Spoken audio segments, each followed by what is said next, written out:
Good evening, everybody, and welcome back to the only series of interviews that we're doing in preparation for Pentrefest. Mega excited because we have one of Friday night's headliners. We've got Millie from Basement Torture Killings. Millie, how are you doing?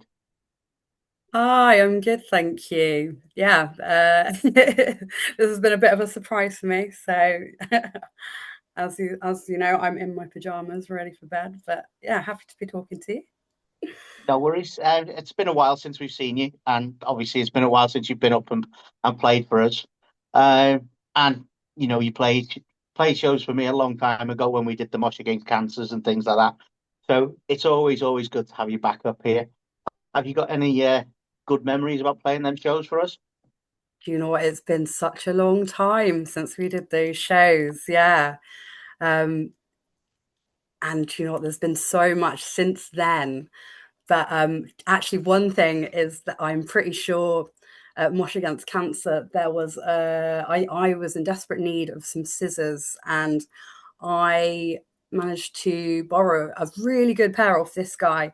And I said, I will bring them back to you, I promise. And then I completely forgot, and I've still got those scissors, and I use them to this day to cut open teddy bears before I sew the guts back into them. So to whoever that was, I'm very sorry. I still have them. Was was that one of the Liverpool ones or the Coventry ones?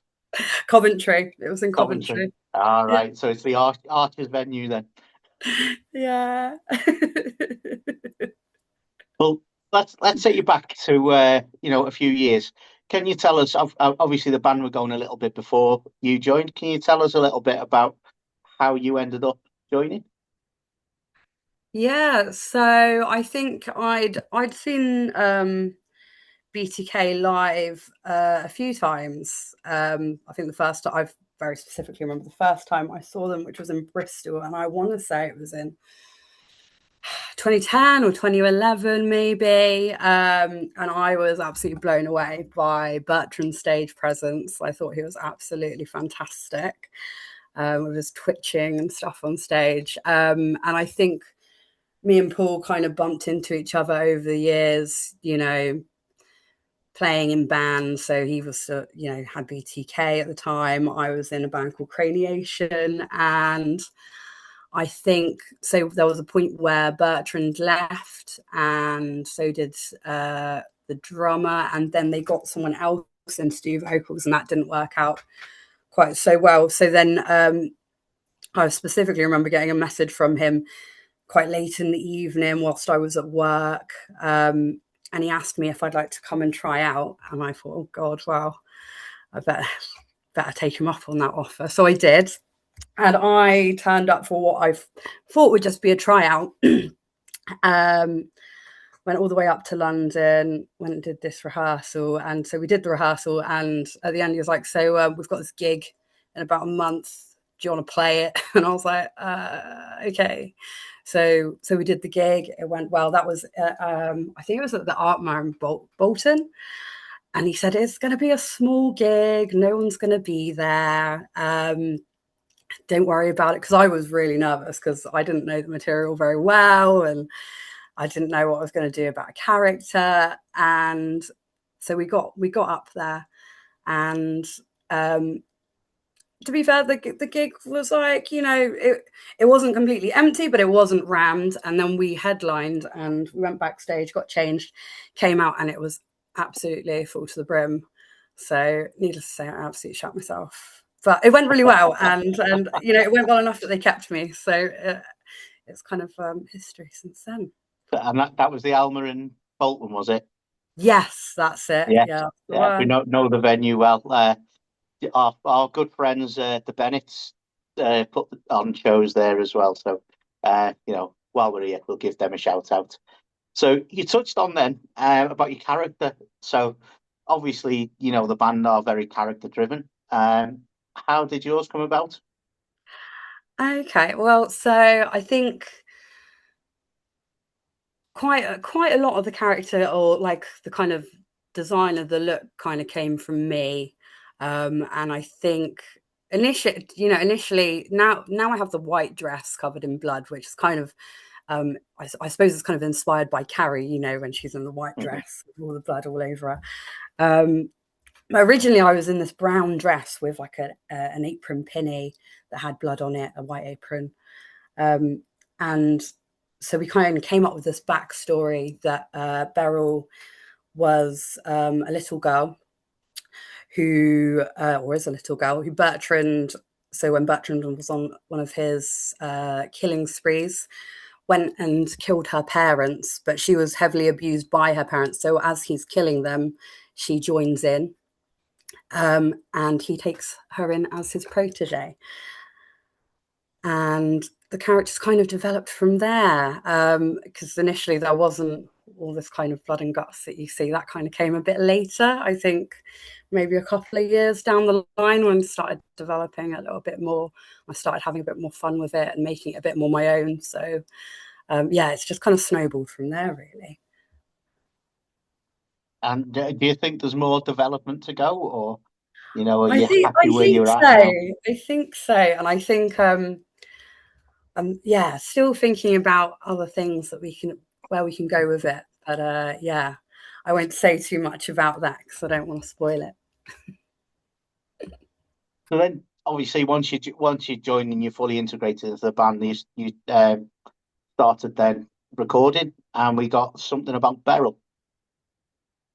I think was that the first one you were on? That's correct. Yeah, that is the Yeah. first one I was on. And I think that so the basis of that album is there is a song for each character.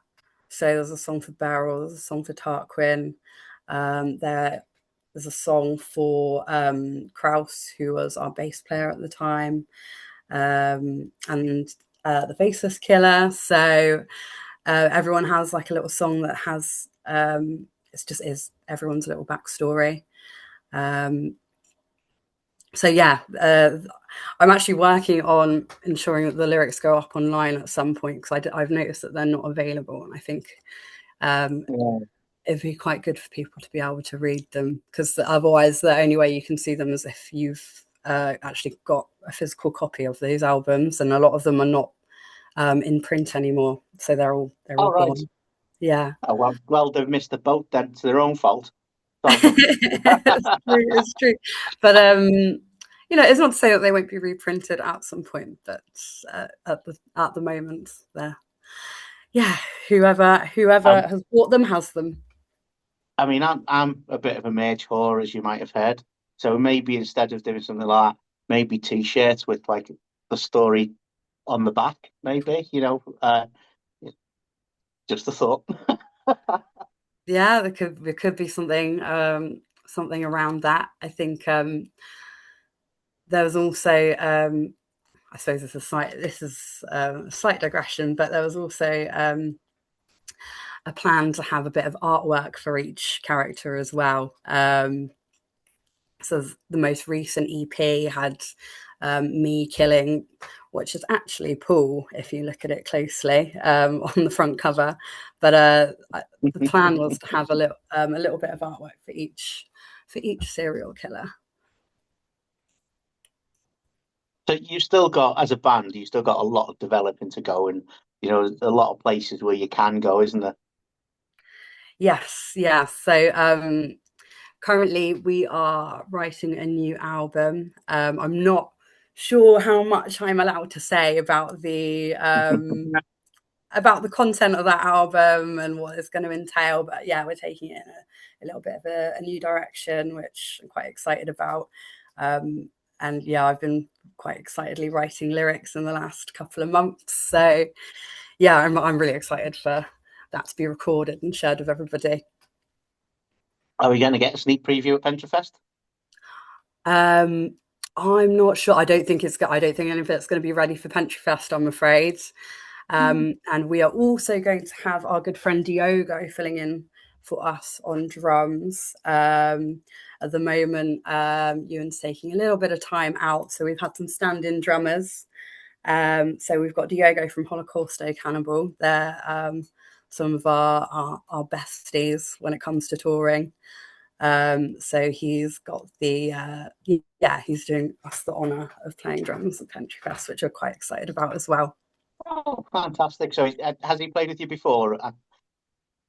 Well, no, no, No. not to my knowledge. He's certainly not with me in the band anyway. I'm not sure if he's filled in drums at any other point. I don't think he has though. Okay, so you got the new album in the works, and so far done. Apart from Pentrefest, which we will get to shortly, you have played some big places. I mean, I've seen you played. Was it Czech, the big festival in Czech Republic? Um, Oh, was it yeah, we was it there you played played, or Obscene am I just hearing Extreme. Yeah, mishearing no, things? no, you're correct. Yeah, we played Obscene Extreme in Czech Republic. We've played Death Coffee Party there. Quite a few in Czech actually. We've played. Um, yeah, I can't remember all of them just off the top of my head, but yeah, we go to Czech quite a bit. Um, we played Awful Fest last year. That was really well attended up in Manchester. Those guys, Jack, Sam, Jake, are doing an amazing job with that festival at the moment. So that it was really that was such an honour to be a part of that. We really enjoyed that. It was one of our favourite gigs last year, actually. So yeah. And I think last time I bumped into you guys was probably Bloodstock, Oh Teddy yeah. Sophie stage. Do you know what? I forget that we did that as well, even though it was such it was such a monumental moment for us as well. And the tent was absolutely full to the brim. I literally looked back on some videos of that just the other weekend, and I'd forgotten how big the crowd was for that, and just how excited we had been to play it. And yeah, that was a really special moment. Also because we had Bertrand come and join us for that, which was that made me very happy to have him along for that particular performance. It was very special. So when you're playing these different shows and stuff, obviously when you're playing, to an international crowd and things like that, does it differ, or do you have to tailor your shows, or is it just right? We're playing. This is what we get. No, I mean, I don't think I changed much about it. I think actually the only thing that was different. So we did Japan for the first time last year, and the only thing that was different about that was that I didn't have the fake guts and fake heart with me because I was a little bit worried that we might get caught bringing illegal foodstuffs over the border because yeah, it's technically made out of kind of food, basically spaghetti and things like that. And I just did not want to get fined.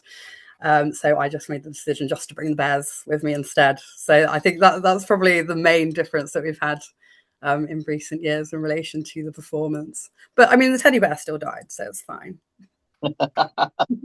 There's not many places where you can get away with a line like that. Is the teddy bear still died, so that's fine. Normally, that's like, oh my God, save the teddy bear. But teddy bear dies and it's fine. That's amazing. So, so does the whole story still come across when you're playing in these international shows?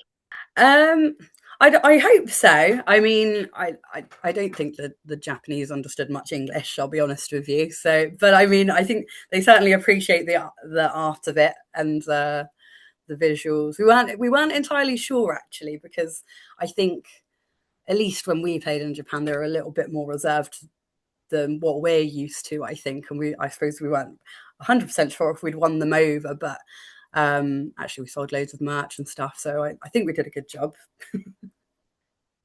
Well, obviously, it sounds like you're still enjoying being in the band. You love it and things like that, and things are going quite well. So, can you just tell us now? We're going to talk about Pentrefest. You have played for us before, and you've gone down an absolute storm.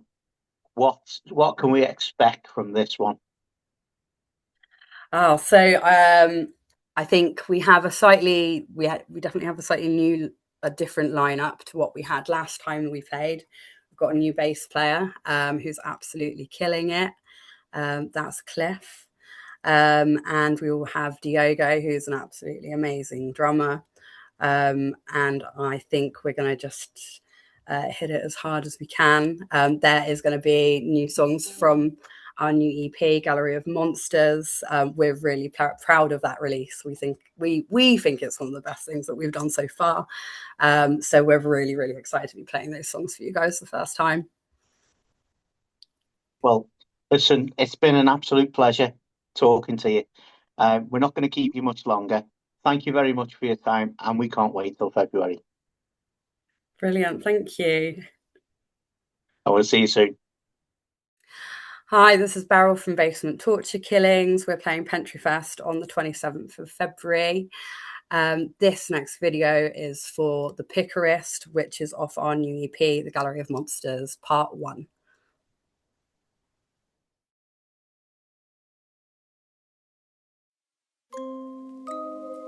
The body was found in a small clearing a few yards from thick woods.